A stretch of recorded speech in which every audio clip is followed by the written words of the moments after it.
Welcome back, everyone.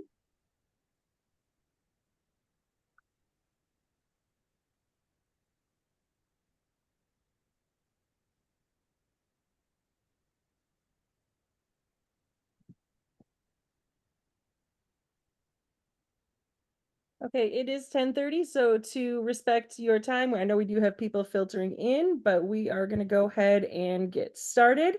I have the privilege of introducing our next two speakers. So this time we have two speakers. We have Dr. Hollie Nyseth Nzitatira.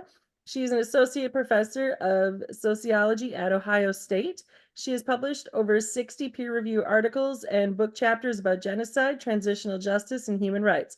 She is the co-editor of the Oxford Handbook of Atrocity Crimes and the editor-in-chief of the International Association of Genocide Scholars Policy Brief Initiative. Dr. Nyseth Nzitatira conducts atrocity forecasting for the United States government and runs an education abroad program in Rwanda. She is currently writing a book on the reintegration of Rwandans who were incarcerated for committing genocide and is the 2023 recipient of the International Association of Genocide Scholars Engaged Scholar Award. She has also been awarded Ohio State's highest teaching honor, created and runs Ohio State's certificate program on Holocaust and genocide education, and consults with museums and nonprofits regarding genocide education and prevention. Sara E. Brown, PhD, is the regional director of American Jewish Committee San Diego. She holds the first PhD in comparative genocide studies from the Strassler Center for Holocaust and Genocide Studies at Clark University. She was the director of Change, a Holocaust, human rights, and genocide education nonprofit, and managed post-secondary education programming for the USC Shoah Foundation. Sara has taught courses on history, human rights, and mass violence, conducted genocide-related research in Rwanda, and served as project coordinator in the refugee camps in Tanzania. Sara is the author of Gender and Genocide in Rwanda, Women as Perpetrators and Rescuers, and the co-editor of the Routledge Handbook on Religion, Mass Atrocity, and Genocide. She has consulted for a number of international organizations, including the United Nations. So without further ado, I'm going to go ahead and let them take it away. All right. Thank you so much, Jennifer, for that introduction. And thank you all so much for joining us today. I have to say I'm originally from Wisconsin. I grew up in Neillsville and I did my undergrad in La Crosse, and my parents live in Eau Claire. So yay, Wisconsin. And I'm just delighted to be here with Sara today. Sara and I have created an organization called Twige Project. It means Let's Learn in Kenya, Rwanda. And we create educational content on genocide with a focus on the 1994 genocide against the Tutsi. And Sara and I have been working in Rwanda since 2004 and collectively have interviewed about 500 people who have either participated in the genocide or who were victimized or who rescued. And I just returned from Rwanda yesterday, in fact, so hopefully it makes some sense since I've had some coffee. So to start, I'm going to do the first part of the presentation, and Sara is going to work the slides, and then Sara is going to do the second part. So Sara, if you want to move to the next slide to start right away to fully utilize the hour that we have and to place what we're going to be talking about in context. 30 years ago, this past April, on April 6, 1994, the plane that was carrying the president of Rwanda was shot down as it was preparing to land in the capital. Just a couple of hours later, roadblocks were set up around the capital city. And if you were Hutu, you were allowed to pass. If you were Tutsi, or if your identity was unknown, you were often killed on the spot. Over the next 3 months, upwards of 1 million people were killed, and this was a country of 7.5 million people. Beyond this, roughly 2 million people were displaced outside of Rwanda. Another 1 million were displaced inside of Rwanda, and hundreds of thousands bore the brunt of sexualized violence and property damage. Over the next hour, what Sara and I are going to do is walk you through a very brief history of this genocide. It's important to teach students that this did not just come out of the blue, but rather there were a series of risk factors and preconditions that set the stage for this violence to happen. So I'm going to walk you through the history with the caveat that anytime you're giving a history of a country and of a genocide in 20 minutes, it's going to be oversimplified. And what we do is we have additional text on the PowerPoint. So I'll give a quick history. We will give you this PowerPoint so you have the information to go and do a deeper dive if you're wanting to spend more time and give more information for your students. So we'll give you this with notes on the bottom. So I'll talk you through the history, and then I actually have to leave for a different training, and Sarah will take over with the rest of the history, and we'll talk you through some of the activities that we've created. So usually at this point, we would play a video, and we're going to skip it just for the sake of time, but we'll share this video with you. And one of the reasons we start the video with the video is because it, in 6 minutes, will provide the testimonies of someone who was victimized during the genocide, someone who perpetrated genocide, someone who rescued during the genocide. And it also showed scenes from Rwanda today and from Rwanda in 1994. So we found it to be an incredibly powerful teaching tool because in 6 minutes, you hear several people's stories. And one of the things that Sarah and I emphasize in our work is telling the human story of genocide. So we'll make sure you have that today so you can use that in your classroom. And often we'll start by having students listen to this and hear from Rwandans about their experiences in 1994. To summarize, essentially, as you saw from the first slide, this violence took place incredibly swiftly in 1994 in just 3 months, and the entire country was decimated. And students often, when they hear about this genocide, really struggle to understand because it was in many ways neighbors killing their neighbors, often killing people that they went to school with, their kids had played with, members of their congregations. And it can be really hard to wrap your head around why this happened. So what I'll do now is sort of take a step back and walk you through Rwandan history, starting with colonialism and really pre-colonialism. And of course, Rwandan history is very rich and vibrant, and we do not mean to sort of boil it down to colonialism, but colonialism is really important for understanding the genocide. So to start then, it's important to know that there were 3 main groups in Rwanda before colonialism, and these groups were actually social classes. So there were the Hutu, and these were the numerical majority. These were typically individuals who worked on the land and who did not have a lot of wealth, and they were the majority within the population. There were the Tutsi, and these were the individuals that had the wealth within Rwandan society. They had the cattle, they owned the land, they often entered into agreements with Hutu. And notably, Tutsi were also the lineage of kings. So Rwanda was a monarchy before colonialism and during colonialism. And Tutsi individuals, as they were the wealthy ones, were the ones who actually led the monarchy. There are also Twa in Rwanda. They were about 1% of the population and sort of drop out of our narrative. But if you have questions, please leave them in the chat and we can try to address more about who the Twa were. So the important thing to take from this is that these were social classes. There were other ways of recognizing difference within Rwandan society. There were 18 clans, for instance, but these social classes were really economic classes, and Tutsi were the individuals who had wealth. Hutu did not have wealth, but someone could actually become Tutsi. So they were actually somewhat fluid. Rwanda was colonized by Germany and then by Belgium. And Germany started their colonial rule in 1884, and they largely ruled from afar. So they didn't have particular interests in Rwanda. Rwanda did have mineral resources, but not to the degree of some of the neighboring countries. And they also didn't have a port for economic trading. So they were interested, but essentially it stayed from afar compared to some of the other colonial powers.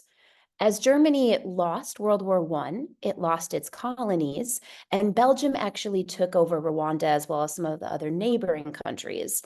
And often what would happen when a colonizer would take over a country, they would create a census, and this would allow them to identify who was living within the country at this point in time.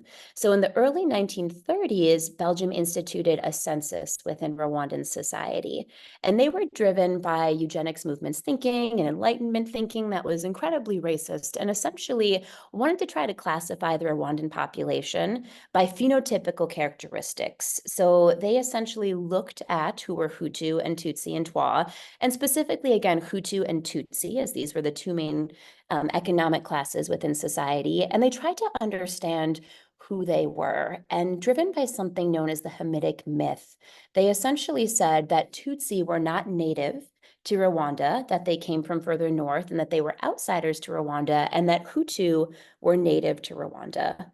More importantly than that, they also said that Tutsi had sort of smaller noses and lighter skin, and that they were taller, and that Hutu individuals were shorter, they had bigger noses, that they had darker skin, essentially that they were more African. And as they did this, they also, with their census, created identification cards. And these ID cards were really important. They were created in 1933, 1934, and these actually, for the first time in Rwandan history, reified what it meant to be Hutu or Tutsi. So no longer could you actually move between these economic classes. Now you were either classified as one or the other. And later today, Sarah is going to walk you through an activity, a See, Think, Wonder activity we've created using this ID card that you can use in your classrooms to get students to think about these cards, to notice, for instance, that ethnicity is listed before someone's name. So as these cards are created, the Belgian colonizer also created policies that benefited Tutsi. So essentially, Tutsi were perceived as superior because they were wealthy, but they were also perceived as superior because they were seen as closer to European. And because of this, the Belgian colonizer ensured that Tutsi held positions of power. So for the first few decades of the 1900s, Tutsi were the individuals who held positions of power within the monarchy, but also within other realms of social life within Rwanda, within the church, for instance, and they were the ones who were the local sub-chiefs. Hutu then, even though they were the numerical majority, did not have much power within Rwandan society. If we shift ahead further, again, in our very quick overview of Rwandan history, things started to change in the 1950s.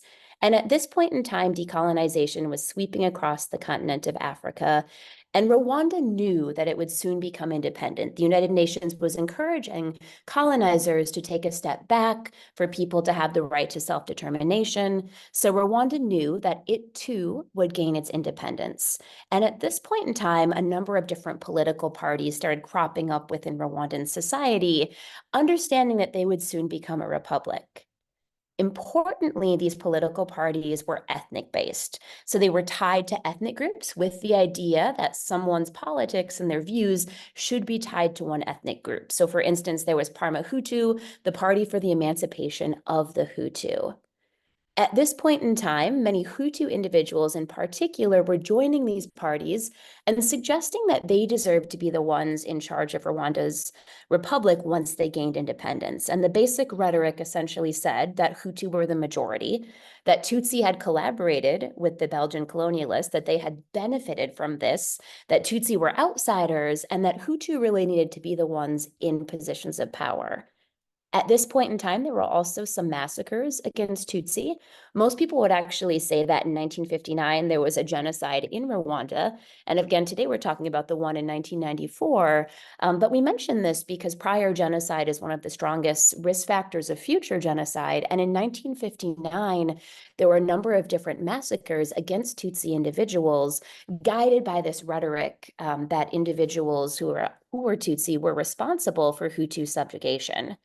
At this point in time, there was also a lot of discrimination within Rwandan society, and people were really focusing on who was Hutu or who was Tutsi. So we have a quote on the bottom that there was discrimination within the school system, and that often in the morning they would do roll call by ethnicity, and they would have Tutsi stand up and essentially have these Tutsi individuals be the ones standing up, and children would laugh at them. And if you didn't know your ethnic identity, you would be forced to go home and ask your parents, what did it mean to be Tutsi or what did it mean to be Hutu? So this was known as the Hutu Revolution, and it culminated in Rwandan independence. So in 1961, there was a referendum in Rwanda to see, did they want to gain independence? And the vote was overwhelmingly in favor of independence. So in 1962, Rwanda became a republic. They elected a Hutu leader, and I'm going to gloss over this slide relatively quickly, but you'll have the information here if you want to do a deep dive into this period in Rwandan history. The key thing to take away is that power relations essentially flipped. A Hutu individual was elected and became president, Kayibanda, and he ensured that Hutu individuals were the ones in positions of power. Tutsi, who had held power again for a number of decades, were essentially powerless. And Kayibanda also instituted a quota system saying, for instance, if Tutsi are 9% of the population, they could only be 9% of the education system. So there was a lot of discrimination against Tutsi, and a lot of this rhetoric that Tutsi were responsible for Hutu subjugation loomed large. If we zoom further ahead to 1973, there was a coup where there's an unplanned takeover of the government, and a different leader came to power, Habyarimana, and this individual was also a Hutu. So in terms of life of Tutsi individuals within Rwanda, things were relatively similar. There was continued discrimination against Tutsi, a lot of rhetoric, once again, that Tutsi had collaborated with the colonialists, and Habyarimana actually strengthened the quota system. So Tutsi really had a very small amount of power within Rwandan society. And Sarah, if you want to go to the next slide. So this brings us to the 1980s. And again, going very quickly throughout Rwandan history. But in the 1980s, again, the decade after Habyarimana took over, Rwanda had one political party. So after he took over, he did away with other political parties and said there could just be his political party. And he continued discrimination against Tutsi individuals. From the outside at this point in time, Rwanda actually looked pretty stable. So his rule is known as the Second Republic. Again, we had this first republic with the first Hutu president. Here we have the second major Hutu president with one political party. And things look relatively stable at the outset because authoritarian regimes do tend to look relatively stable. Inside Rwanda, however, things were starting to break down. And one of the first things that happened is that there were a number of different economic downturns in the 1980s that really started to affect Rwandans. The coffee market crashed, and Rwanda's major export was coffee. So this really impacted people's daily lives. Inflation also soared. So due to different structural adjustment programs with the World Bank, a number of different individuals really struggled as the Rwandan franc was devalued. And there was also a large famine that affected a large portion of the population. So a lot of Rwandans were really struggling at this point in time. And you also saw increasing distrust and suspicion. We have a quote here on the side that I won't read, but it really emphasizes that many people were sort of starting to avoid going out in public. They saw increasing mistrust amongst Rwandans. Meanwhile, in Uganda, some of the Tutsi refugees that had fled during this first genocide in 1959 had actually formed an army. This army was known as the Rwandan Patriotic Army. And they tried to come back to Rwanda. They were refugees who had fled. They tried to come back legally and were not allowed to come back legally. So they decided to come back by force. And they had fought with a militia in Uganda and learned how to take over a government, and essentially decided as an organization to try to come back to Rwanda by force. So on October 1st, 1990, this army essentially attacked the government of Rwanda. And Sarah, if you want to move to the next slide anytime, they attacked the government, starting a civil war. This civil war is critical for understanding the genocide. So civil war is one of the strongest risk factors of genocide, largely because a government is already fighting its own civilians. And in this case, what was happening was you have the Habyarimana government, so the second Hutu president. Hutu felt like they finally had control over the government after what they saw and framed as decades and really centuries of subjugation. And here there was this mostly Tutsi army coming back into Rwanda trying to take over the government. So they started the civil war, and the government felt incredibly threatened, which is another major risk factor of genocide. And the government started to create propaganda that essentially said that this Rwandan Patriotic Army was Tutsi, hence all Tutsi were the enemy. I'm going to pass it over to Sarah now to tell you a little bit more about this propaganda and what unfolded afterwards. Thanks, Holly. Okay, so One of the things that I recall from one of my trips to Rwanda was a conversation I had with a radio journalist. And the journalist said, if you want to keep a secret in Rwanda, you put it in the print. And if you want people to all know about it, you put it on the radio. And there's something to be said here about the power of mass communications. Throughout history, there are different examples, especially around instances of mass violence, where the mass communication platform of the time is utilized to whip up fear, suspicion, capitalize on times of instability. In this instance, everything that Hollie did, you described in such great detail, all the increased distrust, the breakdown of the Second Republic, and now this civil war really created a prime environment in which propaganda was utilized to whip up fear, distrust, and also to start socially isolating and discriminating against the Tutsi minority population. And here we see actually a number of tools, mouthpieces that were utilized by extremists in the government and outside of the government in order to whip up that fear. I'm going to focus on three here, and I'm actually going to share at the end of this quick history presentation some teaching tools, some lesson plans that we've created around them.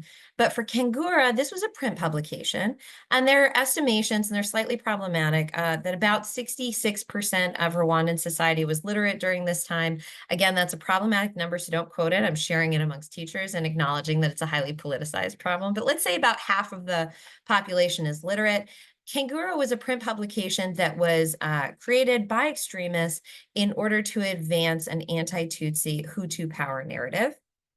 And the Hutu 10 Commandments, in a more majority Christian, more than 90% of Rwandans were Christian during this time.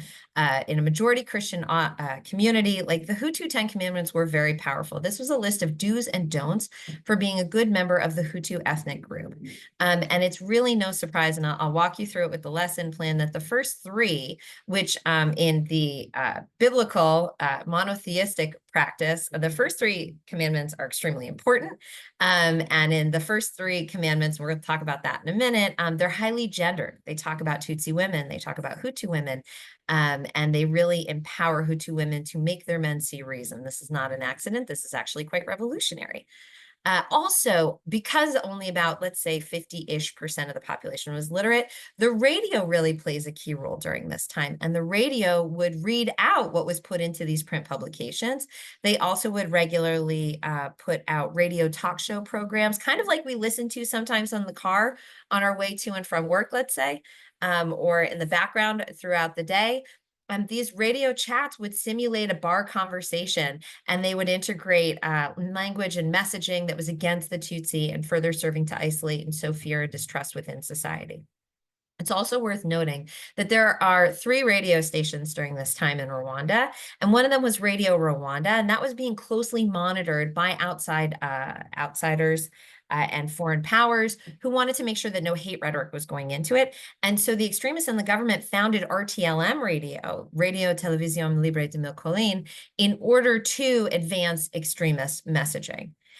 The idea here was to further dehumanize the Tutsi, to further sow fear, and also to, in particular, in my gendered analysis, so this additional fear and this other hypersexualized othering of Tutsi women. These propaganda campaigns were extremely impactful. And here we have, again, a piece of a bit of testimony. This is taken from someone who was actually incarcerated for directly killing Tutsi during the genocide. And he talks about the power of this propaganda and the idea that before the propaganda and before Habyarimana's plane crashes on April 6, 1994, that he did not really have a problem with his Rwandan compatriots. And it was only through this messaging that he really started to understand and believe that the Tutsis were the enemies. Now, on the eve of the genocide, there is a little bit of context that we should have in mind. And part of that is the Arusha Accords. So the Arusha Accords, remember, Rwandan, the RPF did invade. There was a stalemate between the RPF and Rwanda's armed forces in, sorry, you can hear my dog in the background. He wants to chime in and talk about this. I just mean someone's at the door, so apologies. There was a stalemate that had ensued and negotiations that were being overseen by international powers. And so Rwanda at this time in Habyarimana is really being pressured into negotiating with the RPF and coming to these agreements known as the Arusha Accords. A UN monitoring force was brought into Rwanda in order to oversee the implementation of these Arusha Accords. Now, Habyarimana and the extremists in his government really saw the Arusha Accords as, they were nothing but a slip of paper, is essentially what Habyarimana would say to his people. But they did create further tensions, and there was a tremendous amount of fear that power was going to shift, and it was going to shift away from Habyarimana and a nexus of people around him, and especially around his wife, Madame Agath, and result in further instability in Rwanda.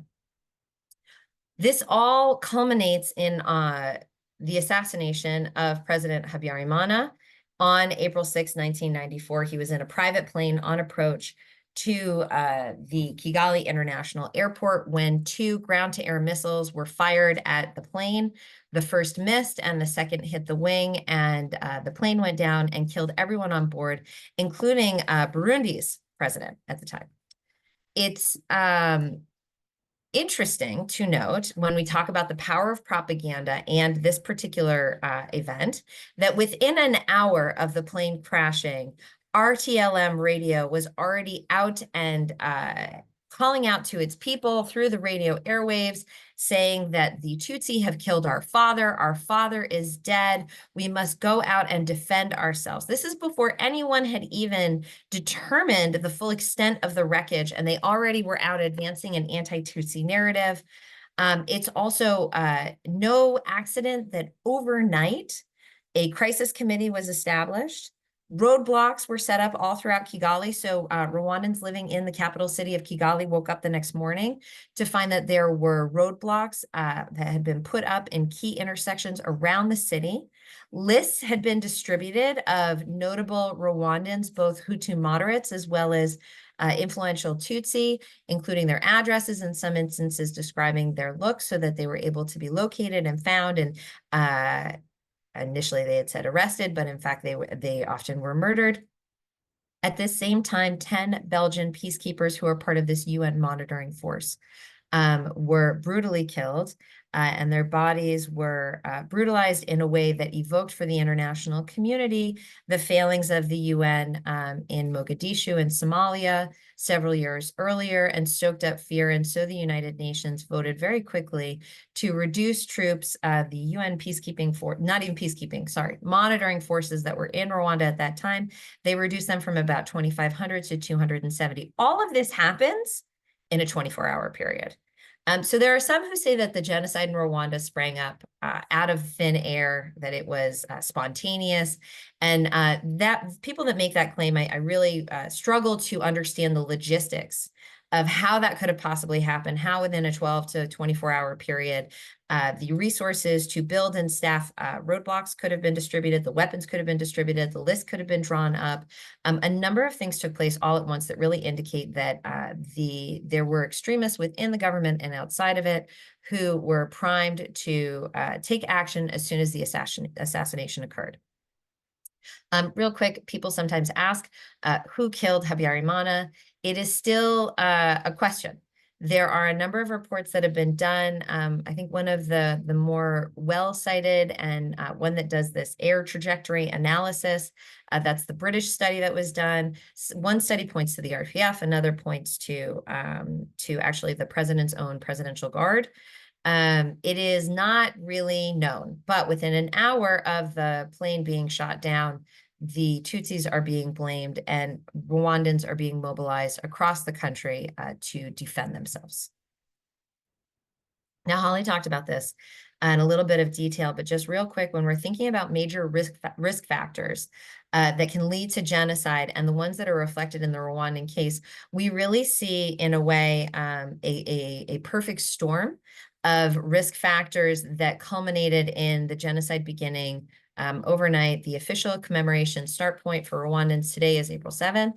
But you see political upheaval, you see threat to the regime, you see an exclusionary ideology and discrimination, you see unrestrained executive authority in the two consecutive dictatorships that were in Rwanda, and you also see prior atrocities. Hollie talked about 1959 and also the 1960s, and a pattern of widespread violent conflict in Rwanda.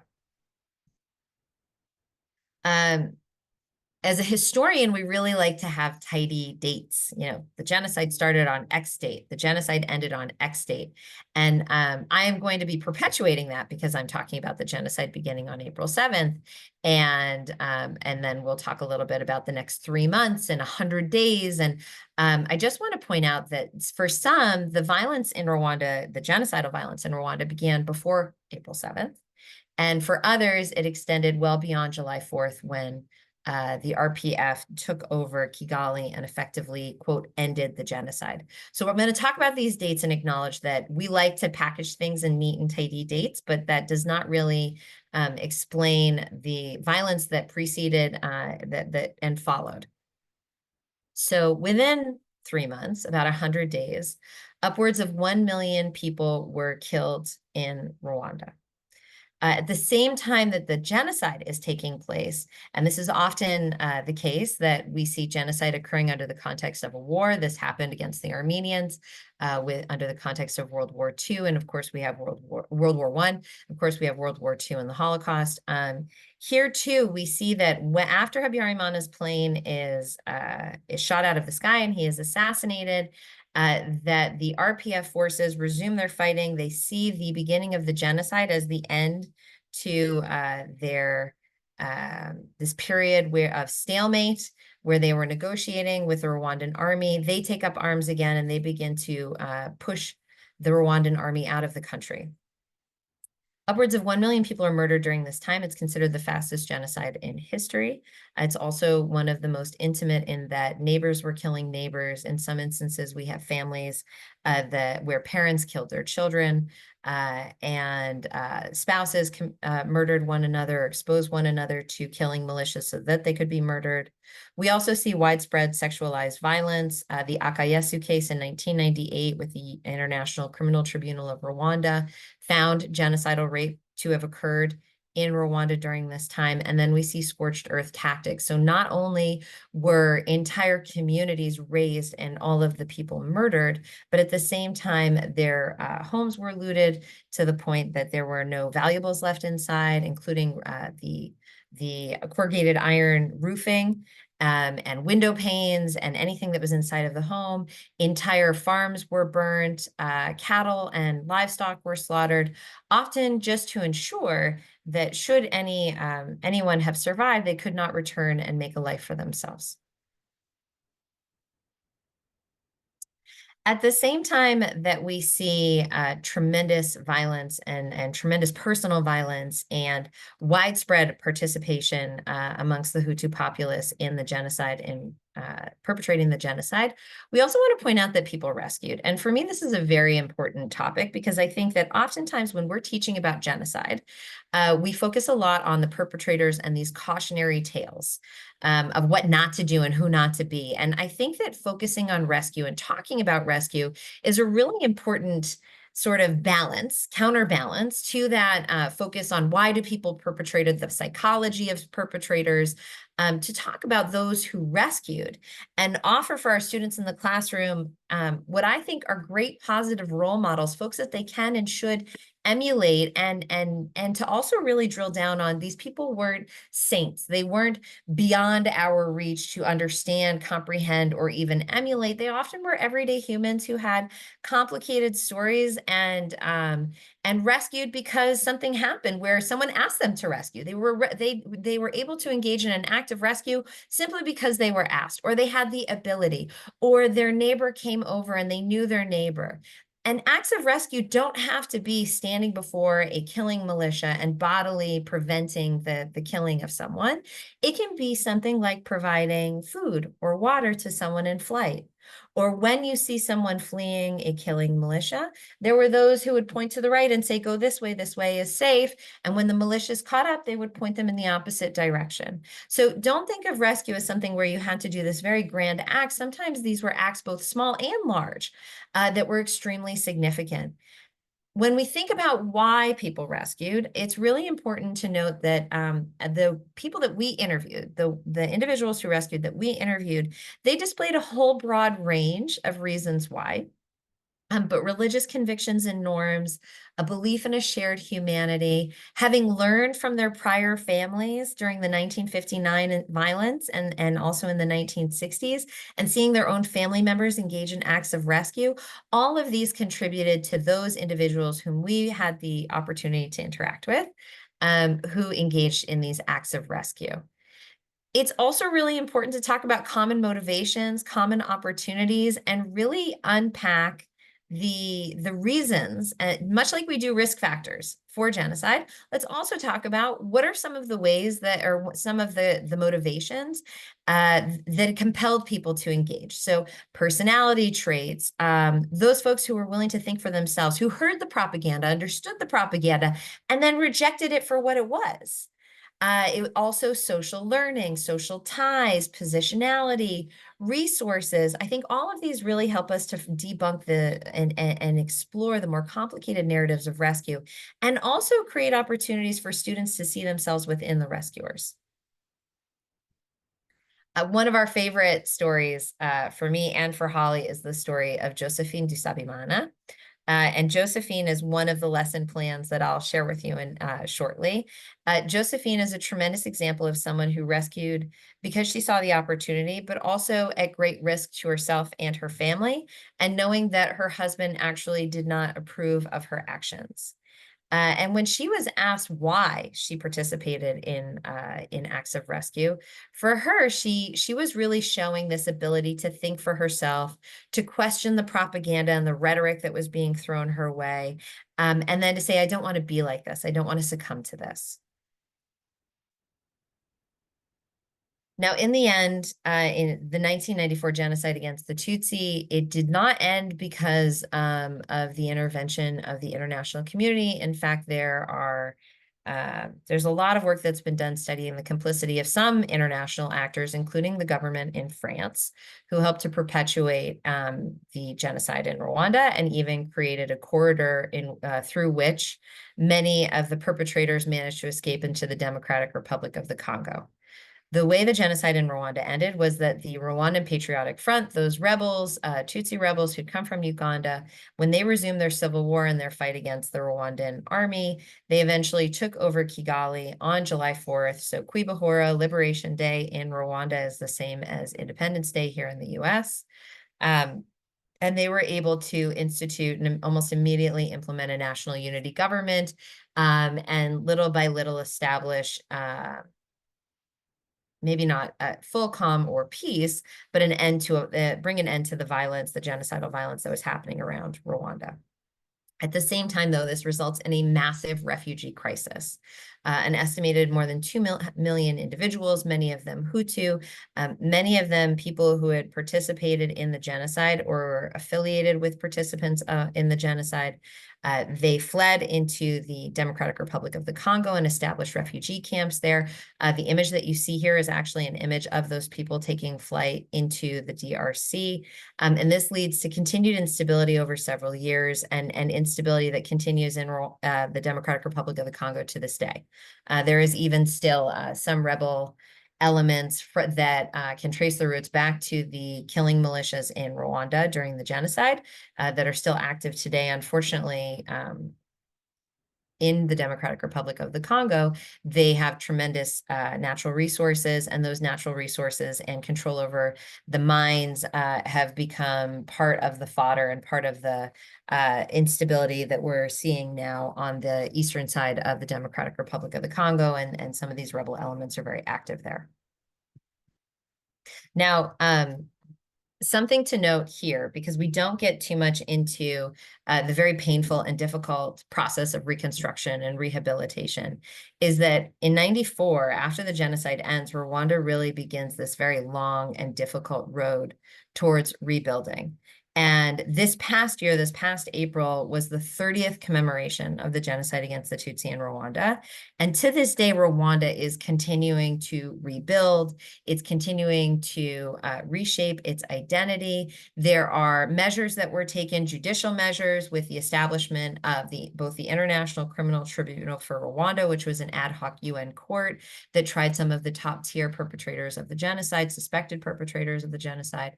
And then there are also the Gacaca courts, which is a hybrid Gacaca court system. Was built off of a conflict resolution technique that had been utilized in the past, but also integrates into it some of the more court norms that we see for trying suspected perpetrators of genocide. There were also some efforts to identify and give gratitude, show gratitude to rescuers. There have been campaigns, there have been Ingando solidarity camps to re-educate the Rwandan populace. There was the Ndi Munyarwanda campaign, I am one Rwandan, because Rwanda did away with the ethnic distinctions of Hutu, Tutsi, and Twa in an effort to build one Rwandan identity. And many of these are messy, complicated, and ongoing. And I'm happy to answer any questions anybody may have.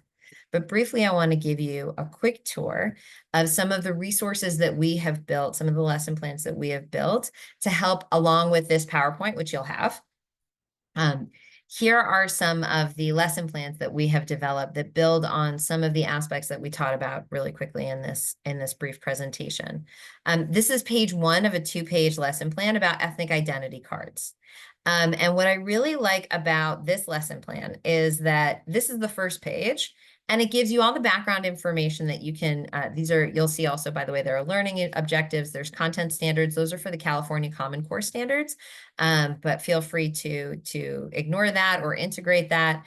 Basically, this is just to show that we have aligned really all of our content to fit with Common Core teaching standards, and I know that's a requirement in many states, and so it can be useful. This gives all the context that you may need to have the following conversation about the human impact of these ethnic identity cards. And here we have a See, Think, Wonder exercise that we really enjoy, in which we ask the students to really unpack and think about what they're looking at with this image, this primary resource of an actual ID card. But we also offer a human story about the impact of these ID cards in 1994 Rwanda, because these identity cards were utilized at the roadblocks by the perpetrators who would ask people for their ID cards. And if you didn't have an ID card to say that you weren't in fact Tutsi, it's not that you weren't still at risk. Then they would look to those phenotypical characteristics that Hollie talked about, and they would try to determine if you looked like a typical Tutsi, and you could still be subject to violence, murder, and especially if you're a woman, sexualized violence before your murder. And here we have the story of Jane, who was 2 years old. When she fled to a nearby church with her mother, she was burned by boiling water, and there was a nun who wanted to take her to the hospital.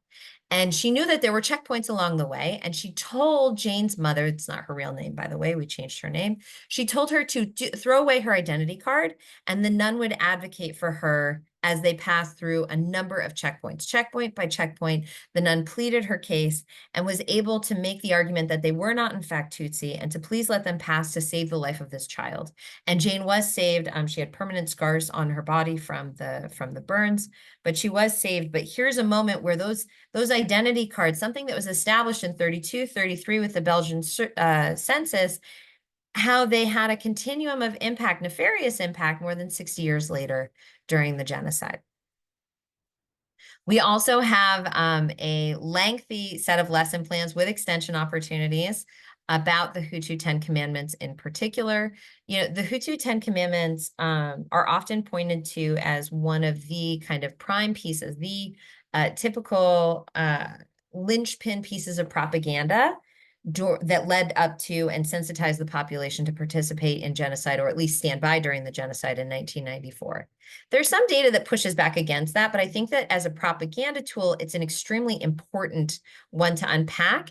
And it's also a great way to segue into how social media and new mass communication platforms are being harnessed and utilized to spread mass messages that often are also discriminatory, spread prejudice, and can lead to social isolation of a targeted group. One of the things that I also appreciate about this lesson plan, and of course I'm saying I appreciate it, like I'm not the one who wrote it, deeply biased in this, like we wrote these, so we think that they're fantastic. But one of the things that I also appreciate is unpacking them for their gendered content. The fact that the first of the commandments is talking about how you cannot trust a Tutsi woman.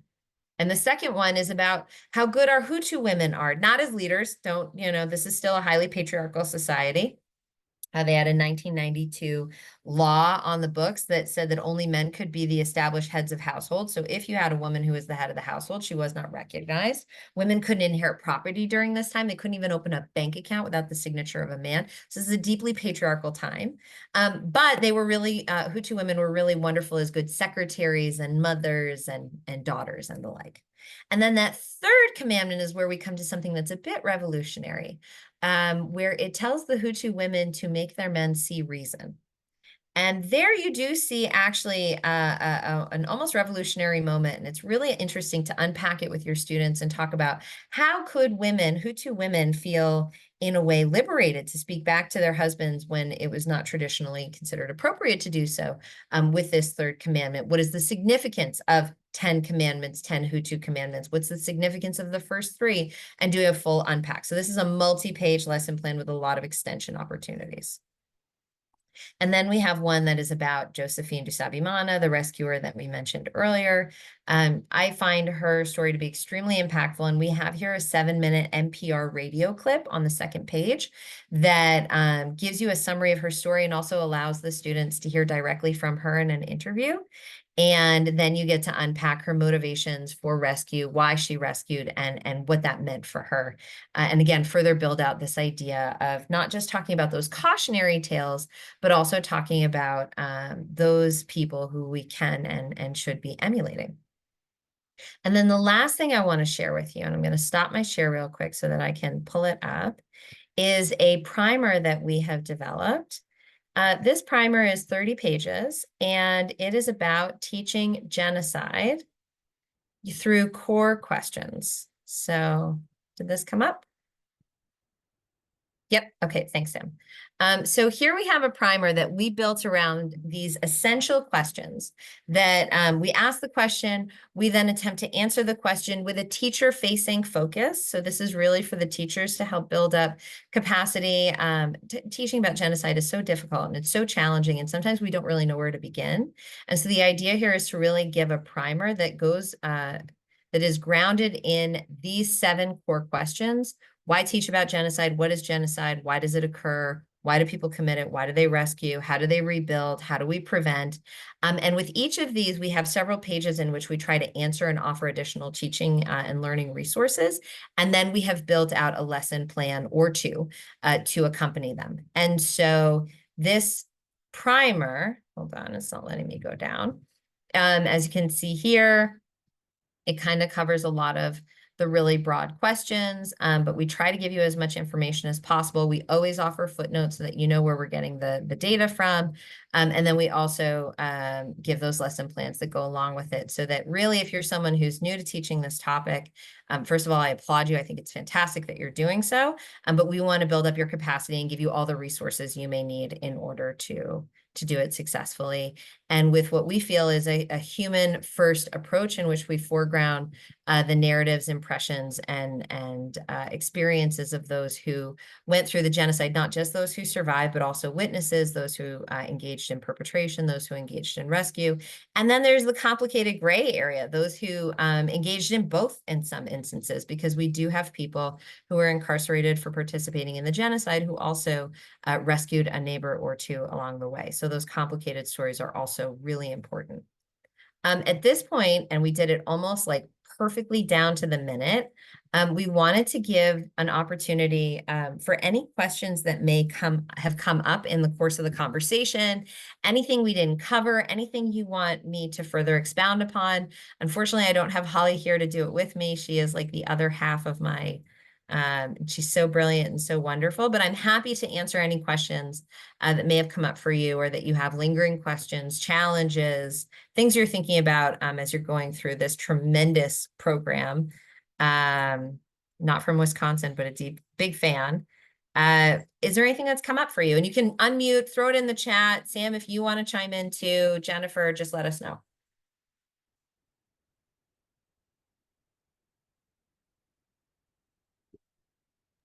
Thank you so much, Sarah. I guess one of my first questions is just because I know there's like a range of different like grade levels that teachers are going into this.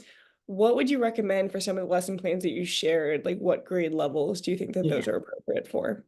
I so appreciate that. So I will own that a lot of the content here is with a 10th, 11th, or 12th grade audience in mind. That having been said, educators I've interacted with, especially in the middle school space, are masters at adapting content and bringing it down to their grade levels. And so there is plenty of room to adapt a lot of this content. And then I'll also own that we're not the only game in town offering these kind of great resources. There's Shoah Foundation as well, and their eyewitness portal, which has some great appropriate content about the 1994 genocide that could be used as a complement to these resources. So for example, if I took this PowerPoint that we just demoed with you and that we're handing over to you, maybe I would adapt some of the content about sexualized violence. I probably wouldn't get into as much detail about the history and the murkiness of it, but I think that a lot of the middle school educators can take this and go, thanks, I've got this, and kind of buffet style pick from it and use what they need in the classroom. I've had varying degrees of success working with like a 6th grade audience. I find that 7th and 8th grade are more appropriate. And even then, with a really soft, broad touch, not diving into a lot of the particulars.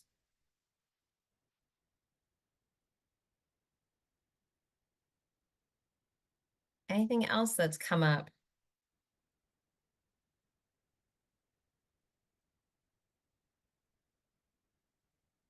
Any concerns? Yeah. And I just wanted to note in the chat, so when Sarah was going over a lot of those resources, we do have that in your digital binder for you. But I specifically, the Google Drive link that I put in the chat goes directly to the different Rwanda resources that she was discussing. That way you don't even have to look through the binder to find it. So if you wanted to kind of start looking at some of those resources right away, you can click on that link in the chat there. Ah, that's great. Thanks, Jennifer. And I think you were gonna was there an updated version as well that we would share? We're going to give you a slightly updated version. Yes, but those resources are great for now, and we will send you. I think we caught a typo in one resource that we'd built out for Edith Mugiraneza, and she caught it for us. She was reading through it at a conference that we were all at the other day, and she was like, no, that should say learn, not run. And I was like, so that, like, small edits also. But I so appreciate that she caught that and came back to us.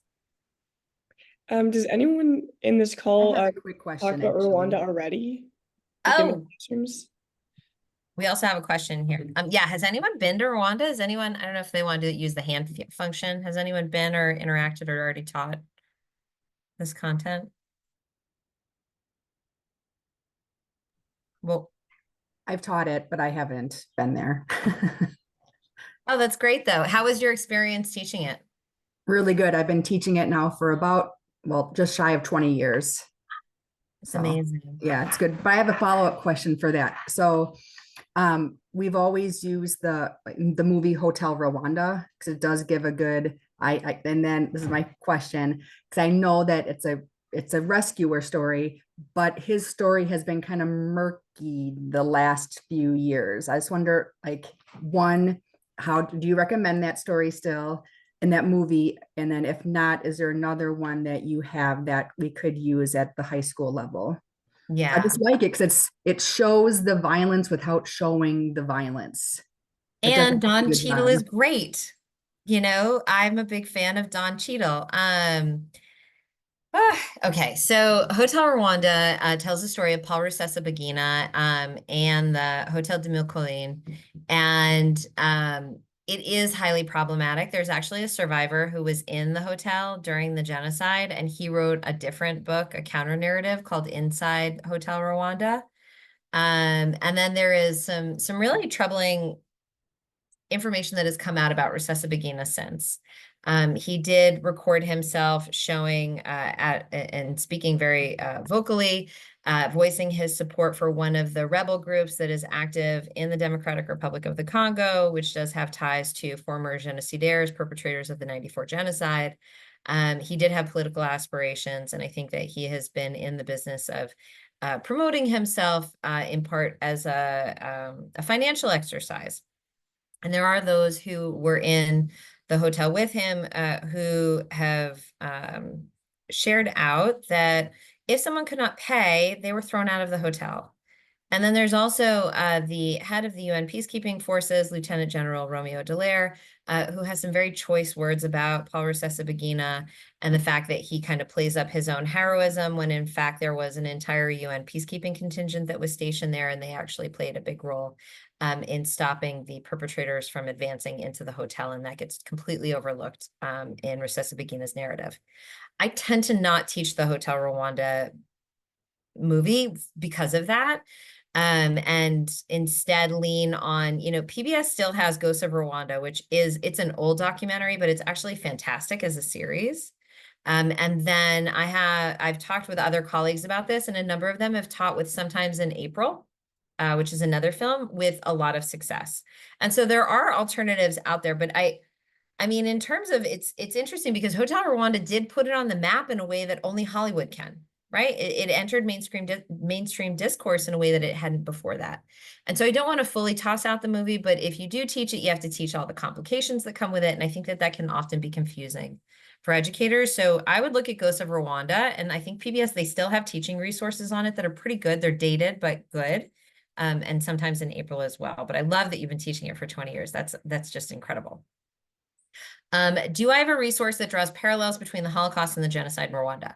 So I wrote a chapter on this, actually, comparing women perpetrators from Rwanda and women perpetrators from the Holocaust, talking about how they navigated highly patriarchal spaces and places and made decidedly limited choices, but choices that helped them to exercise more agency than they could have had they not participated in the perpetration.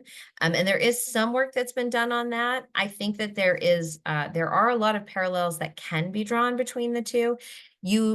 It's important to also differentiate between different types of difference. So I'd be happy to share out that chapter. It's in a report that was done for IDEA out of for European Parliament. I think that's where that one is. I'll take a look. I'm trying to remember where I published it. But there is a way to do that kind of comparative study, I think, very thoughtfully, especially when you look at the role of propaganda, when you look at the role of dehumanizing rhetoric, when you look at the role of what we're seeing these days with an uptick in both Holocaust denial as well as denial of the genocide against the Tutsi in Rwanda. There are extremist elements very active in Europe, and some here in the United States that regularly advance this idea that it wasn't actually a genocide, or that it was a double genocide, meaning that, yes, there was a genocide against the Tutsi, but actually there was really a genocide against the Hutu. So, you know, those efforts to both diminish or to directly question or obfuscate the truth about the genocide, that those are really interesting points of comparison that can lead to some fruitful discussions, probably with an older audience who've already studied the Holocaust. Okay, providing students with hope in the 21st century on the heel of so many genocides in the 20s. Yeah. Here I really think that talking about rescue and talking about upstanderism is a really unique opportunity to offer hope and offer some of those kind of that thin silver lining. I think there's a real opportunity also to teach Rwanda in a way that is a story of hope. After 1994, Rwanda could have descended into cycles of violence and further cycles of genocide. Prior instances of genocide is actually probably the top or one of the top predictors that another genocide will occur. And so there is every chance that Rwanda could have descended into another genocide in the last 30 years. And I think teaching the story of Rwanda as a story of hope, the commitment of the people, the commitment of the next generation, the youth, many of whom are now, children born immediately after the genocide are now 30 years old. Many of them are playing significant roles in civil society, in the nonprofit sector, in the government, as business owners and entrepreneurs. And they're deeply committed to this idea that Rwanda will build back and build back better, and that Rwanda can be a hub for research and development, for tourism. They have the only growing mountain gorilla population in the world now because they're so committed to preserving the mountain gorillas. There are a lot of great examples. The 2003 Constitution that Rwanda established that did away with many of those patriarchal structures and laws that had treated women and created a second-class citizenship for women. Instead, in the 2003 Constitution, which we now have seen other governments emulate in the region. Sorry, my light keeps going like dim and dark and dim and dark. I have no idea what's going on with my camera, so apologies if that's happening in the background. But in this Constitution, they specifically allocated 30% of all ministerial positions to women. And what's interesting is Rwanda was the first government in the world, not one of the Scandinavian countries, but it was Rwanda that was the first to elect a women majority parliament, including the speaker of the parliament. So I think that there's a way to also teach this as a story of hope. And also to be really sensitive to the fact that your students are getting a barrage of bad news on social media these days. And they are often grappling with the already temporally difficult landscape of adolescence. And so being very mindful of when they need to step back, when they might need to take a break from this kind of topic, when they might need those stories of hope and upstanderism. I think that those are all really thoughtful ways to engage and also teach this content without losing hope. Also for the teachers.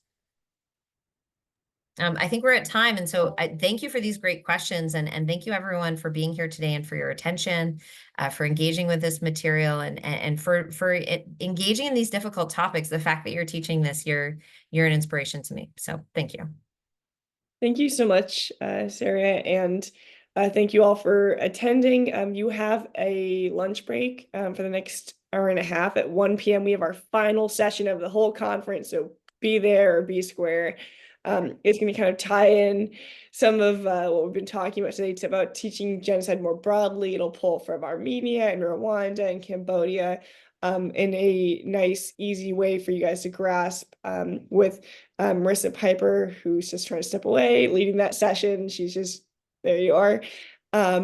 So just really hope to see everyone there. Thank you again, Dr. Brown, for your wonderful talk, and we look forward to working with you again.